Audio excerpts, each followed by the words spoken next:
Thank you for being here. My pleasure. Thanks for having me. I've been in this building a million times. I've not been in this room. In this room? Welcome to the... No, I take that back. I think I gave my first press conference after winning the primary in 2014, maybe in this room. In this room. Wow, Yes, that's awesome. Yeah. That's fantastic. Yeah, I did. Fun memories. So I wanted to start by talking a little bit about home rule. So D.C. has had home rule since 1973 and fought hard to win it. As I mentioned in the introduction, President Trump mentioned many times, including this week, that he wants to take over Washington, D.C. Can you talk a little bit about, why home rule is important to D.C. and what's the case for keeping home rule? Well, the case that we actually make is for D.C. becoming the 51st state. I know there's been a lot of talk about someplace else becoming the 51st state, but we are going to be the 51st state because what it means is the discussion you've had about whether a president or a couple of members of Congress can take over our limited self-determination is because we don't enjoy the same rights as American citizens. But we are the same as American citizens. We pay taxes more than most, more per capita than any place in America. We're larger than 2 states. We're literally down the street from the Congress, but we have no representation. So the case that D.C. residents, not to tell you that your question wasn't the right question, but the question for us is how do we maintain the pathway to the 51st state, and why not? We're Americans, we pay taxes, we go to war, we have all of the responsibilities of citizenship, but we don't have all of the rights. And the unfortunate answer is it has come down to partisanship. And we don't regard D.C. being added as the 51st state as a partisan issue, but it is an issue of how to make our democracy more perfect. So in talking about home rule, what it means basically is that we elect local officials, we pass our laws, we have our own budget, that's sometimes a misconception out there in the world. We take care of ourselves, and we do so, as I said, and we give more to the federal government than we get back. And so making sure that we adhere to the principles that so many people believe in, the government should be closest to the people. That's why home rule is important to us. So President Trump's expected to sign an executive order that would give the federal government more power in D.C. Do you think the federal government has the right to do this? Do you see this as President Trump's first move in an ultimate endgame to, as he says, take over D.C., and how does D.C. protect itself from federal encroachment? I think there's been a lot of speculation about that, and it's mostly among your colleagues here, but I don't know that that's the case. Certainly, the president has executive powers, and we've seen that he has issued a lot of executive orders. Some of them have been disputed. Some of them are being argued right now. But I think what the approach that we have taken with the White House is to identify those things that we share. What are our shared priorities? The president is very focused on making our nation's capital the most beautiful capital in the world. And it turns out that's our focus too. And in Washington, D.C., unlike some places, the federal government actually has a role in doing that, an oversized role in doing that. So there's some things like national parks that, when your city as small as ours, how the national parks operate is a very big deal. There's been the issue of the return of federal employees to in-person work. Now, we didn't argue for in-person work going with mass firings, which is going to have an impact certainly on Americans in all 50 states in Washington, D.C. And the federal government does have a role in public safety in the district, unlike most places, because they're a big part of our criminal justice system, including judges and including prosecutors. So there are things that we can work on together. The Washington Post has reported that this executive order would be focused on crime and quality of life issues like graffiti and homeless encampments. After you met with then President-elect Trump at Mar-a-Lago, you expressed a willingness to work with the president on issues of mutual concern, including beautifying the city. Are these the issues that you discussed? Can you talk a little bit about that? Once again, I can't speak to an executive order that I'm not sure exists or will be issued. So I'll say that. But I will say that, yeah, we talked about beautification issues and we talked about public safety. But let me say this about public safety. What I was able to report to the president was that I believed, had the picture in his mind of COVID-era Washington, D.C., because that's the Washington, D.C. he left. And we did have some impacts of COVID closures on both public safety and homelessness. And so I wanted to make clear that the Washington that he has returned to is coming back from COVID era impacts. So I developed a comeback plan, which is our 5-year economic development strategy that has a lot of investments in the downtown, for example, how we bring more residents, how we bring more activity and vitality to the downtown, and the federal workforce is a big part of that. I've always believed that President Trump viewed Washington from the eyes of a developer, and that was kind of how we approached him in his first term. It turns out that he didn't get that involved in real estate, but I think they're more interested in that in this turn. So we are looking for ways that investments can be made in our national parks and in underutilized federal buildings with the government as well. I want to ask you a little bit about the federal workforce in just a second here, but as you know, we take questions from the audience. So, national field producer for Fox News, James Levinson, sent in the following question. In the president's comments on taking over D.C. government, he cited issues with crime and corruption as his argument of why he needs to step in. Just yesterday, there was a bribery indictment of a former deputy director of ONSE. The D.C. Council also expelled Trayon White on bribery accusations weeks ago. Are you worried that there's an underlying corruption problem in certain parts of the D.C. government? I'm not, and this is why I say that. Our system worked the way it was supposed to in both of the cases that you mentioned. We have, and actually I authored when I was a member of the council, a pretty comprehensive and wide-ranging ethics reform law that allows the council to expel a member for the type of conduct that the indictment indicates. That hadn't been the case 10 years before that. We would have had a official linger until the criminal justice process had run its course. So we have very, very high standards for conduct. I am proud to lead an incredible workforce. This workforce has stood up for D.C. during COVID, during snowstorms. In January, we had 3 national special security events, 2 snowstorms. We had an inaugural ceremony that changed, I think, the Thursday before the Monday of the inauguration. And so all of these activities were supported by public servants. Our public servants, especially our police department, has also led to a historic decrease in crime that we experienced in 2024. The previous year had been a tough year for us, admittedly, and we worked very hard to change what I thought in some cases were COVID-era policies that went into effect that affected the very fragile balance of a public safety ecosystem in Washington.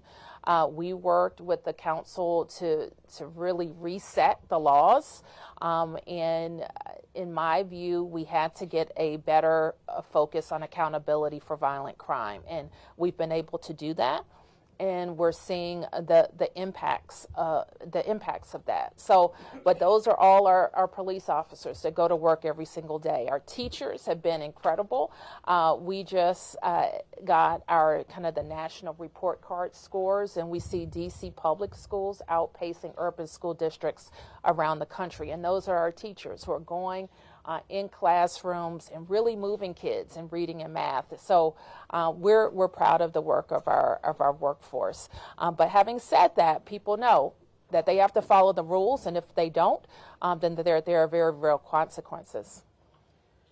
Since the pandemic and work from home options, the downtown area has been a bit of a ghost town. President Trump has now ordered the federal workforce back to their offices, as you mentioned. And at the same time, Elon Musk and the Department of Government Efficiency are eviscerating the federal workforce. What do you see as the impact of these two dueling orders? And what has President Trump told you about his federal workforce plans? And then to follow up on that, do you have any plans for a sort of revitalization of downtown DC? Yes. So the president and I are, I think, simpatico on the return to the office. And the discussion that I have been having around the region, not just DC, is that we need to make the case for why these federal jobs and federal activity are best supported. The infrastructure here best supports that work.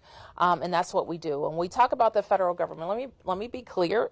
Not all federal workers are in Washington, D.C. They're all over the country. I think you've heard some of the stories even about national parks workers and CDC workers. And so these are federal workers all across the country. I think we have in this region close to 400,000 federal workers. Is that right? We have one. No, close to 600,000 federal workers. And about a third of those, or a little bit more than a third, are located in Washington, D.C. About 70,000 of them are D.C. residents of our 703,000 people. So it's a huge impact to have people's jobs affected.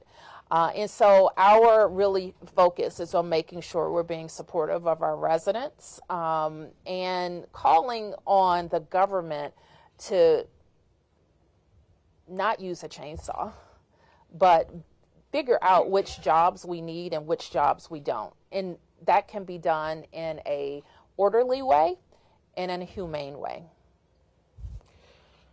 Let me just follow up on that question quickly with another question from the audience here. Associated Press reporter Ashraf Khalil sends in the following question. What do you expect the economic impact to be on the D.C. region for the, as you mentioned, thousands of federal workers who are losing their jobs right now in terms of things like unemployment rates, the job market, the healthcare marketplace, and when do you think that wave will hit the system, and are you prepared for it? Well, it's beginning to hit the system, and I expect probably next week to start talking to our community in a comprehensive way about what we see the impacts as. So far, I think what we've seen hit our unemployment system is expected when there is a change of administration, especially when it's a different party. So that's what we're seeing right now. But we know that over the next months, more and more people will be impacted.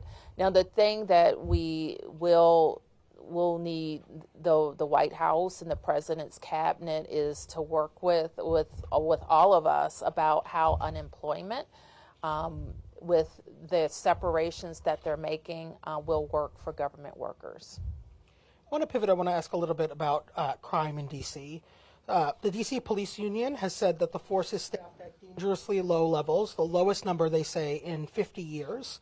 When 3 police officers were shot last month, they pointed to this as a risk to an overburdened police force. What efforts are you taking to recruit more officers in Washington, D.C., and how do you ensure that violent crime doesn't rise if the police ranks continue to shrink? Well, we put enough officers on the street, but unfortunately we do it in a less ideal way. That's why if you're a budget wonk like I am, we have higher overtime numbers than is efficient. but we have to do that to make sure we have the shifts and the people on the street that we need. So we are, and as long as I've been mayor, have funded our department at a level that allows us to hire the maximum number of people at a given time. I won't go into the kind of sordid history in the couple of years that we weren't able to hire, but with attrition and with a couple of years of disruption, you can see your numbers go down. Our plan is to get back to 4,000 officers. I believe our police chief believes that we need to be between 3,800 and 4,000 officers. Now, keep in mind that we're not just a city, we're a city, county, state, and we support the federal government in large-scale events. So our force per capita may be bigger than some cities of our size, but that's what we need. National Press Club member and writer for Bloomberg City Lab, Linda Poon, sends in this question. The top criminal prosecutor in the D.C. U.S. Attorney's Office just stepped down after refusing to follow a directive from the interim U.S. Attorney, Ed Martin. Are you concerned that these conflicts could affect the U.S. Attorney's Office's ability to prosecute crimes that are committed in Washington, D.C.? Well, I think that this is what, and this is a conversation I had with the president about, again, a U.S. attorney is not elected, not appointed by the mayor, not accountable to local officials or taxpayers. So that is a position that either comes from the president or the attorney general, that appointment. So it is very important to us that the U.S. attorney focuses on violent criminals, on people who use guns, and on repeat offenders, and take hard cases to trial. And sometimes we see out of prosecutors, if it's not a slam dunk, they don't want to proceed. But we need to send the strong message that if you use a gun in the district, that you're going to jail, and that we need to have prosecutors who share that sentiment. I want to just ask one more question about crime. So obviously violent crime in the District of Columbia has been down over the last few years, but homicide numbers, particularly this month in comparison, are slightly up. Are you concerned about that sort of rise in homicides in that same sort of vein as you're talking about prosecutions of violent crime? Well, anybody who analyzes crime doesn't use like a month as an indicator of a trend. And so we are concerned about any crime in any month and drive it down, but I don't know that I would suggest that was indicative of our efforts. What we saw last year was remarkable because of the really strategic work that our Chief of Police, Pamela Smith, has done. And one of the tools that she has used is a real-time crime center that we put in place down at police headquarters, and a partnership with the community to get more cameras feeding into this crime center so that we can both use it as a predictive tool, but also use it to make quick arrests and support better prosecutions. And so all of that together is helping. We have another idea that we're going to pitch to the president because we believe that camera system works to help us fight crime, especially when we're rebuilding the numbers of people we have as crime fighters. And we think that will be a very important project for downtown Washington. I want to ask a little bit about the RFK Stadium site. So you said last week you want the Washington Commanders to make the RFK Stadium site their new home. Why do you think that's the best use of that site, and what are you willing to do to entice them to relocate there? Are you talking about, tax breaks? Can you just expand on what you're thinking there? Sure. Well, it was longer than last week that I've said it. I've said it since... I've said it for a long time, since before I was mayor, I'm sure. And for people who are not familiar with this site, it is 177 acres. It's on the banks of the Anacostia River. It is the former home of the Washington football team. It currently has the former stadium, RFK, we haven't used, I think, in almost 10 years. So it is literally dilapidated and falling down. We've begun the demolition. But the rest of the site is asphalt parking lots. And so the district has had a lease with the federal government for RFK. I think that we got in 1988. The lease was going to expire, I think, 2038. So for us, for the city to really make an investment in that property, we had to have control of it for longer than the next 14 years. So we've been working to get control of it from the National Park Service so that we could make the investments in it. And we finally did that. And it happened at the end of December. So now we control it for the next 99 years. And we are either going to have a great development with an NFL stadium or we're going to have a great development without an NFL stadium. Why we want the NFL to go there is because this is our team. And then as you mentioned in your opening remarks, I believe that great cities have their sports teams, they have great entertainment, great arts and culture, wonderful restaurants, #1 park system like us. And so all of those things we think can happen in our city. And it kind of gets a chuckle, but it's true that when the World Cup comes to the United States, we can't have the games in the nation's capital because we don't have a venue. And we could have NCAA, the Super Bowl, of course, and lots of entertainment events that bring revenue to the city. For us, hospitality and sports and entertainment are not just fun and games.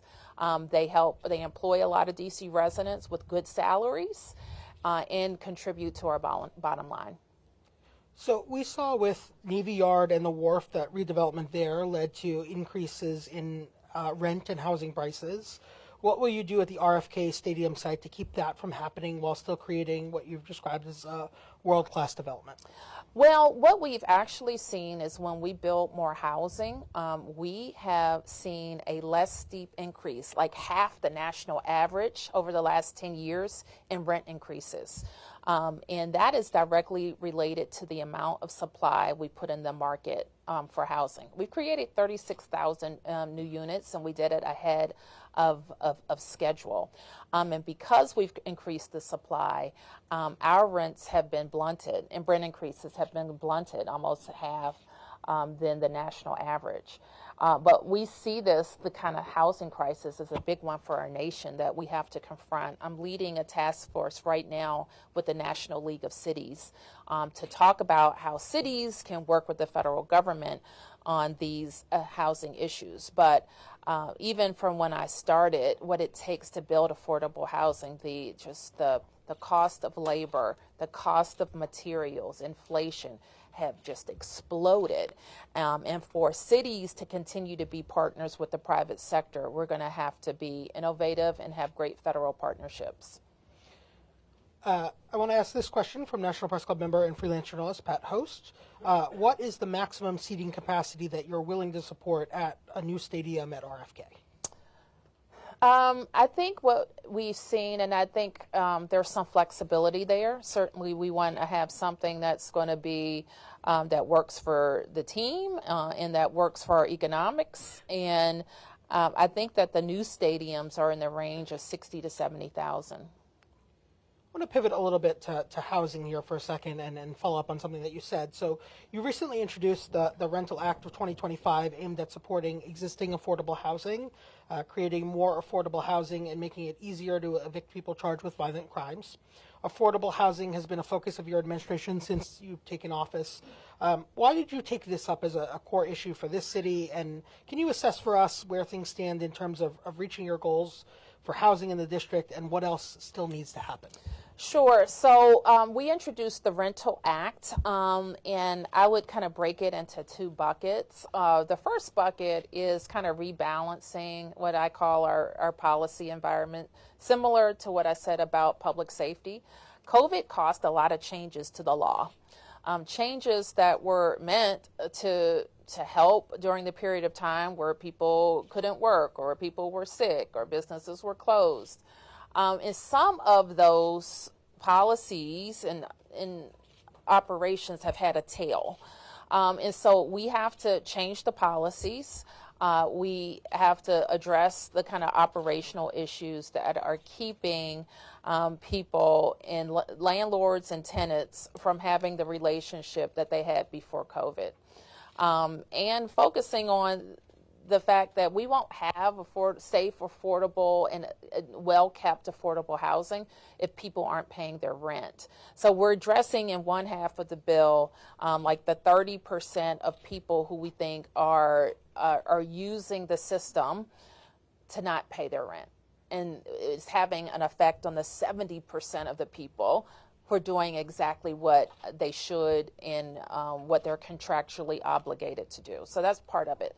The second part of it is how do we get back to the type of production that made us #1 in the region, in the area of and the jurisdiction in the country that has invested the most in affordable housing.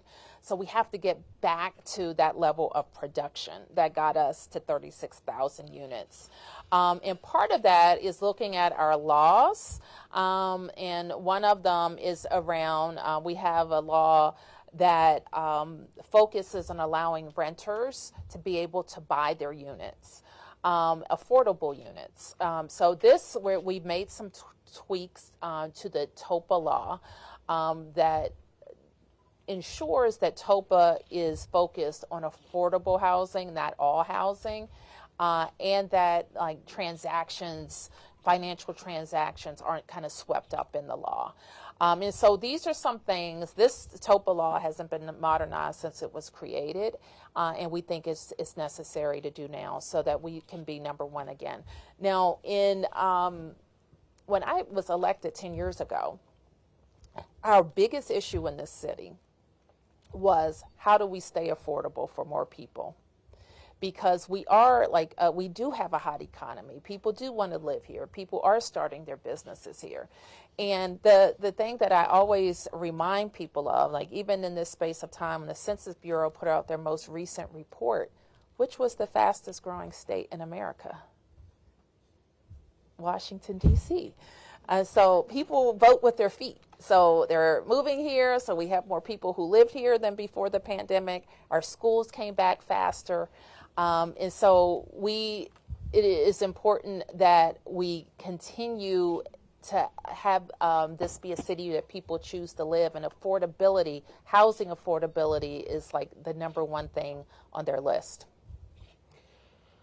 I want to ask you a little bit more about your partnership with the National League of Cities that you announced, a new advisory group, as you mentioned, America's Housing Comeback. Can you talk a little bit more about the aim of that group and then what prompted its formation? Well, part of it is, and I've done a task force with the League of Cities before, and the League of Cities is a bipartisan group, and it's made up of executive officials like me, but also members of legislators, appointed officials, and from cities and towns of all sizes. And so what I find really interesting is that no matter where you're from in America, there's some kind of housing issue in your town.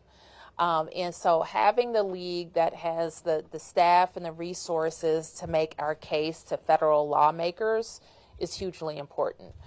So we can share, and we are using what we learned in our kind of 10-year investment to create 36,000 units to share. But we also want to learn from our counterparts across the nation about other ways that we can do affordable housing with, more, in a way that we're not spending as much per unit. So we have to work on that. We're learning from my co-chair. One of the co-chairs, for example, is from a university town. And what are we doing for university housing? We have a lot of great institutions here, and they need to remain competitive. And part of being competitive is how they do housing in a market like ours. So we're looking to work on that, and actually invite more universities to have their East Coast outposts be in Washington, D.C. And so we see that Johns Hopkins recently opened, USC is made a big investment in D.C. In addition to our great universities. While family homelessness has decreased in the District of Columbia, the point-in-time count showed homelessness in D.C. rose 14% between 2023 and 2024. What specific efforts are you taking to combat that rise in homelessness, and is President Trump right that federal resources are needed to combat that rise? Federal resources can always help, I think in point in time, it does fluctuate. We've seen it, and I have had in my tenure a huge focus on ending family homelessness. And we're very proud that a promise I made to close a notorious family homeless shelter that was in an old hospital would close, and we would open humane family shelter across the city, and we did. We opened 8 shelters that housed no more than 50 families, and we were able to decentralize the services for that families that allowed them to get into permanent housing. So we know that that system works. If we put people, while they're experiencing an emergency, in a smaller, better resourced, more humane environment, they can get it together and move on to permanent housing. So we've done that on the family side. We think we need a similar approach on the single side. Now, what can the federal government do? First of all, a lot of people that you see on the street we have shelter. Unlike a lot of cities, we have shelter. So anybody that's on the street and has a shelter bed if they want it. And so we have invested in that system, and we want to continue to invest in that system to get off the street. Here's where the president, we don't think is right, is that the number of people on the street is not vast. It just isn't. Anytime you see in a city of our size, if there's a park or there's a place where a number of tents are, it is jolting, and it's a jolting to us, and we want people to get off the street. In the same period of time that you mentioned, we cut the number of encampments and the number of tents in the city by half. And so we know the types of processes that can work to do that. What doesn't usually work is kind of a mass just displacement of people, because guess what? They just go someplace else down the street. So part of what we do is try to work with people to get them in a place where they'll move to shelter or they'll move inside to housing. Otherwise, it's like a whack-a-mole. If we'll close it down here, and then we'll have the same issue down the street. So yes, we have to work with it urgently, but we also have to be smart so we're not just displacing or moving around a problem. Here's another place that the federal government can help with federal housing vouchers, especially for veterans. And we've had a program like this before, and with federal housing vouchers for veterans that come with services, we can almost get any veteran into housing. And I think that's in line with the administration's goals. I want to pivot a little bit and ask this question from a National Press Club member and National Journal editor, Kirk Bato. Are you concerned with sponsors or acts pulling out of World Pride, given the administration's position toward the LGBTQ community? And do you have any concerns about the Trump administration impacting World Pride? I am concerned about it because we have seen a sponsor pull out, and keep in mind that this is a global event. It happens in places around the world, and I think it would be helpful to have a statement of support for World Pride in the District of Columbia. And keep in mind, like I said, we're a world-class city. We have beautiful hotels and venues. Many of them, I'm sure, have probably already been booked. And if I can't believe that the president would want to send a message to people not to come to the nation's capital. Let me ask a little bit about Cedar Hill Hospital. So can you give us a status update on Cedar Hill, and what's the timeline? Cedar Hill is a hospital that I committed to create 10 years ago to make sure we had a world-class hospital that was on the east side of the city.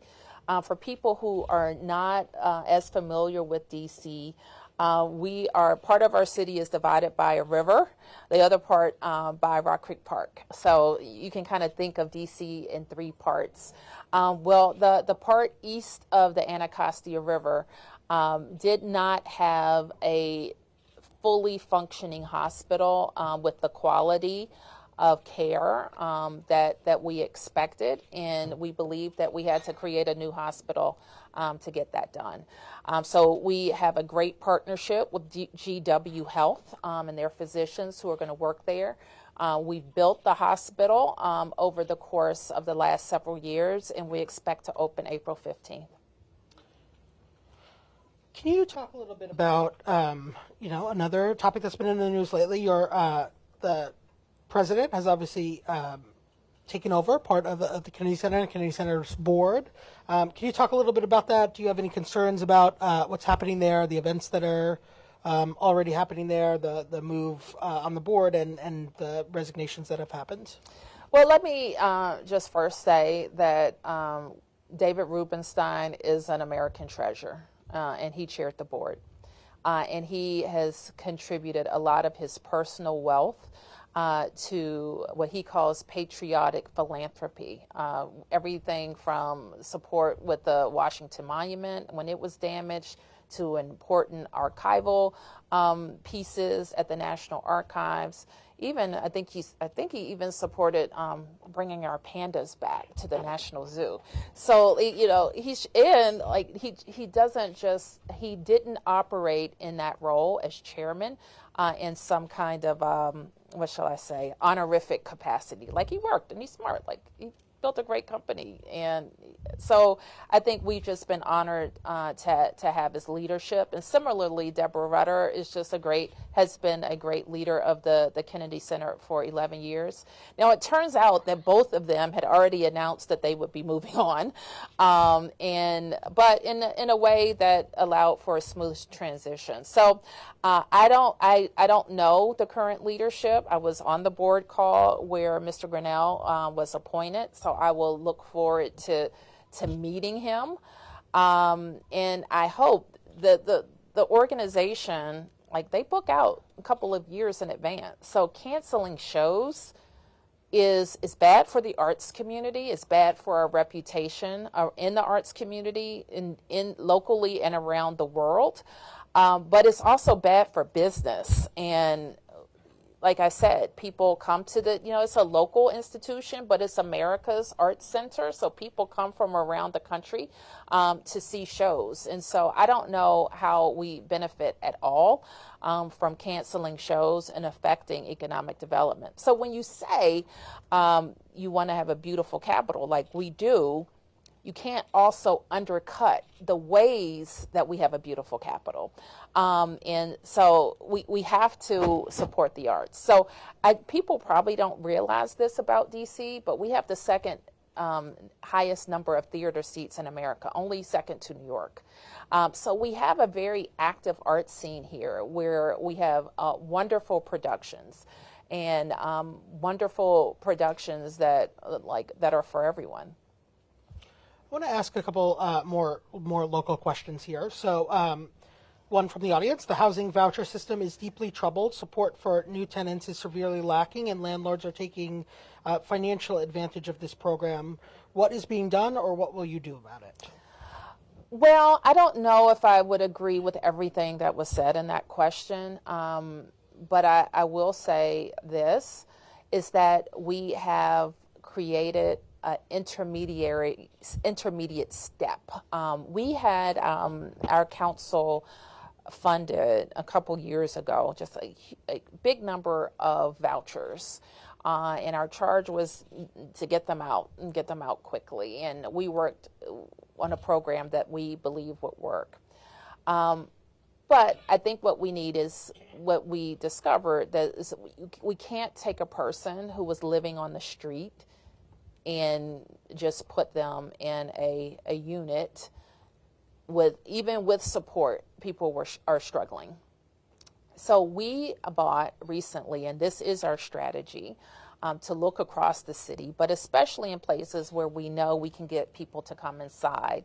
That is almost like dormitory housing, but it's shelter housing, but it is that step between being homeless and unhoused and maybe on the street and going into permanent housing.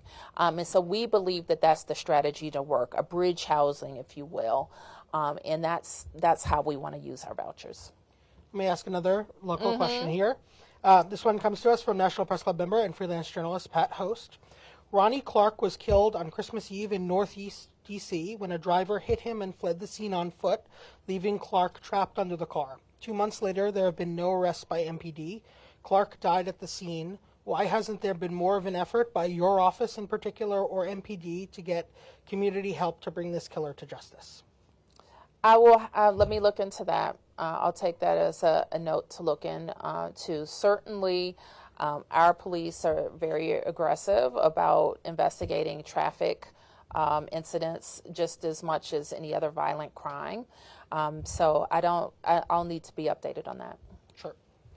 And before I ask our final question here, let me take a moment to thank the Headliners team leader, Jen Judson, Headliners team member and past National Press Club president, Donna Linewant-Leger, and club executive director, Didier Saji. And finally, thank you to our audience. I hope you'll join us on Friday, March 28th for Career Day at the National Press Club.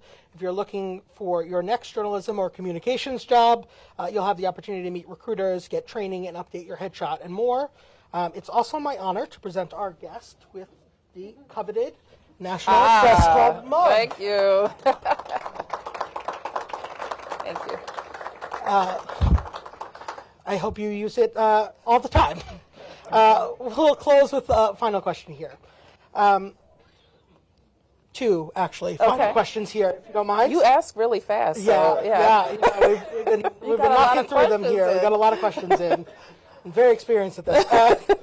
Will D.C. take the Trump administration to court over executive actions or anything else? And how much do you expect the GOP Congress to be involved in blocking bills through the D.C. Council? Well, I think if you look, I'll take the second one first. If you look back at kind of the history of congressional interference, it's almost predictable the type of issues that the Congress has interfered in. They usually are social issues that members want to make points on back at home. So we had a ban on, we continue to have a ban on locally supported abortion. We've had a ban on cannabis regulation, which is really dangerous, actually. And we've had other interference on mostly social issues. The most recent issue being on public safety, and that's a longer story. But now there are a lot of bills kind of moving in the Congress that we're focused on. And usually we can kind of beat back issues, and we work diligently on it. I'm very grateful for the partnership I have with Representative Comer out of Kentucky, who is our oversight chair. So we work across the aisle. We always have. We work behind the scenes. We work in front of cameras, but we're always working for the benefit of the district. But this goes back to the first question you asked. We're always going to experience that until we become the 51st state. It's just that simple. So we work on that. The first part of your question is that will we sue? And the bottom line is that we have an attorney general in the district, and an elected attorney general that is not in my chain of command. And we are always talking about making sure that the laws are applied as it affects the District of Columbia. So that's what I'll say about that. Mayor, thank you. Thank you for taking the time here. Thank you. Thank you.